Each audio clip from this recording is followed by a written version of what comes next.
looked at self-love and toxic positivity, and they all boil down to the one big thing we have not yet tackled at the club. Self-compassion. Lauren is eye-rolling. Can you hear her, clubbers? That's what we are looking at today, self-compassion. I'm Nicole Goodman. And I'm Laura Mishcon, and this is Self-Care Club. Kristin Neff, PhD, is the queen of the study of self-compassion. As one of the world's most influential research psychologists, she is the OG when it comes to defining and measuring it almost 20 years ago. In her words, having compassion for oneself is really no different than having compassion for others. Self-compassion involves acting the same way towards yourself when you're having a difficult time, fail, or notice something you don't like about yourself. Instead of just ignoring your pain with a stiff upper lip mentality, you stop to tell yourself, this is really difficult right now. How can I comfort and care for myself in this moment? Instead of mercilessly judging and criticising yourself for various inadequacies or shortcomings, self-compassion means you are kind and understanding when confronted with personal failings. After all, who ever said you were supposed to be perfect? Oh, this is interesting.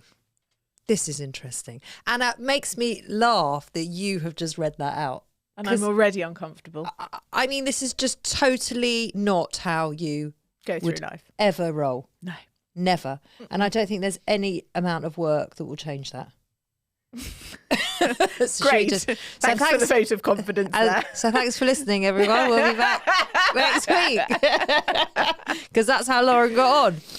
Well, Kristin Neff continues, you may try to change in ways that allow you to be more healthy and happy, but this is done because you care about yourself, not because you are worthless or unacceptable as you are. Perhaps most importantly, having compassion for yourself means that you honour and accept your humanness.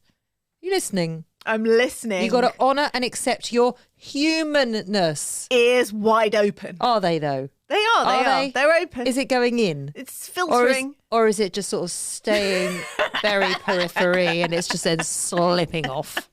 Sliding. Oh no, that's fine for everyone else. It just Teflon. Doesn't. Yeah. Teflon. Just doesn't. It's nothing to do with me. Yeah? Yeah. Okay. Things will not always go the way you want them to, Lauren. You will encounter frustrations, Lauren. Losses will occur, Lauren. You will make mistakes, Lauren. You will bump up against your limitations, fall short of your ideals, Lauren. This is the human condition, Lauren. A reality shared by all of us, Lauren.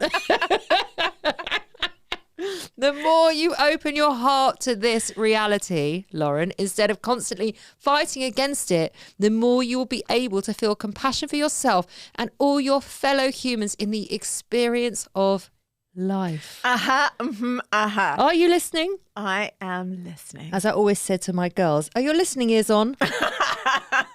You have 2 ears and 1 mouth. Switch your listening ears on. Yes. So they're wise words. They're wise words. Yeah. So self-compassion is simply the process of turning compassion inward. Nice. Research says that self-compassion is one of the most powerful sources of coping and resilience we have available to us, radically improving our mental and physical well-being. It also motivates us to make changes and reach our goal, not because we're inadequate, but because we care and we want to be happy. I like it. It shows the most resilience. And you consider yourself resilient, don't you? I do. So perhaps this is something you could add to that resilience. I didn't even need to ask how you've got on with it, but we'll come to it. Okay. People with high levels of self-compassion show 3 behaviours. First, they are kind rather than judgmental about their own failures and mistakes. Second, they recognise that failures are a shared human experience. And third, they take a balanced approach to negative emotions when they mess up by allowing themselves to feel bad, but not to let negative emotions overcome them. This is a very nice carry-on after toxic positivity. Totally. I mean, it's as if we planned the shows. My God, who knew? Who knew?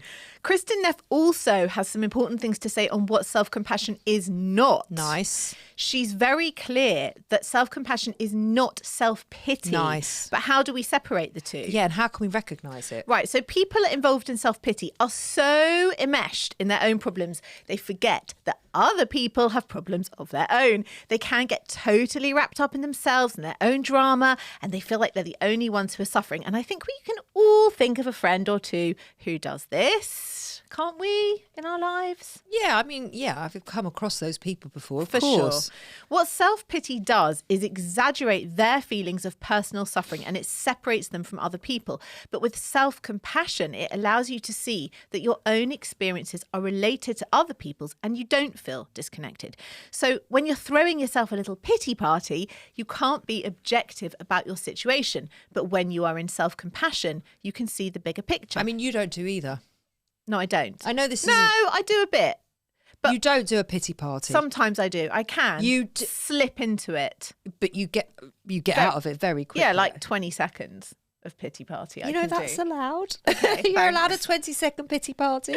But also, you would never sit in the pity party, but you would also never sit in No, self-compassion. I sit in neither. What do you sit in then? I don't know what it's called. I'm fine. That's what it's I called. sit in the I'm fine. I'm fine, yeah. But when you're in self-compassion, you can say, what I'm going through is really hard, but it's a completely normal thing for people to suffer from this same thing that I'm suffering from at some point in their lives. So can we also talk about self-compassion versus self-indulgence? Yes. They are not the same. No. It's a bit like self-pity and self-compassion. Yeah. It's just not the same. But lots of people are quite hesitant of being self-compassionate because they think it's an excuse to let themselves go, oh, I've had such a hard day, so I'm going to be kind to myself and sit here on the sofa all evening with a family-sized bar of dairy milk. Yeah. That, my friends, is indulgence. Self-compassion means focusing on your long-term health and happiness. I think there's other examples that you can give to that of what's indulgent and what's compassion. Yes. So- Sometimes indulgence bleeds into self-pity as well, I think. I think that they're very murky waters. They're very similar.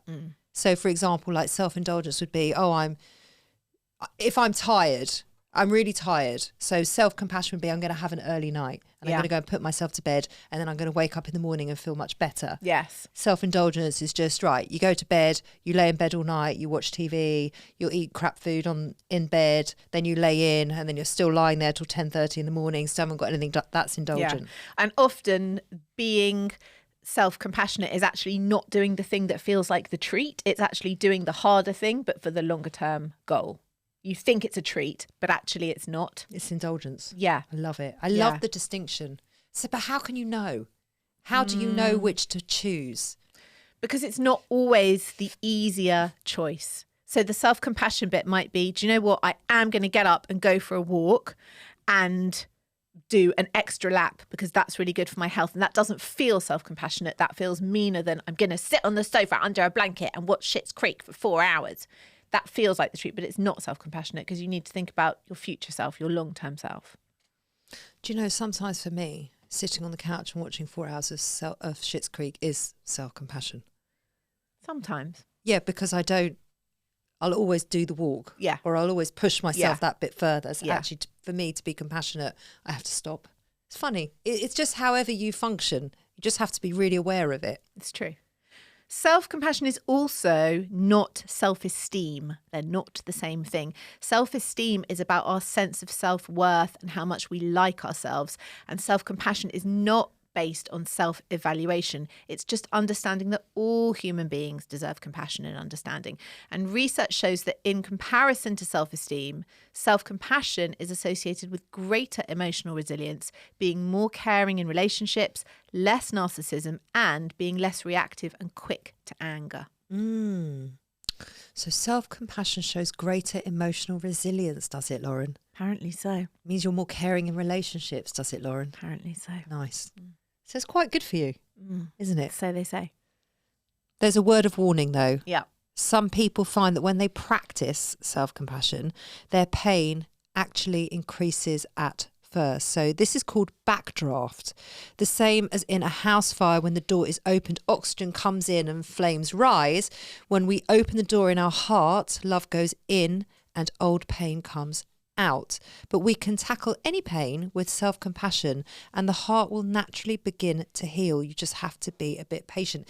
Now, this is something that we kind of covered in toxic positivity. Yes. It's allowing yourself to feel what you truly feel and not to sit there and go into self-pity or self-indulgence, but actually just being really truthful and honest with yourself about what is going on. Yeah. I love that they're merging so much. As they always do. As they always do. It's great.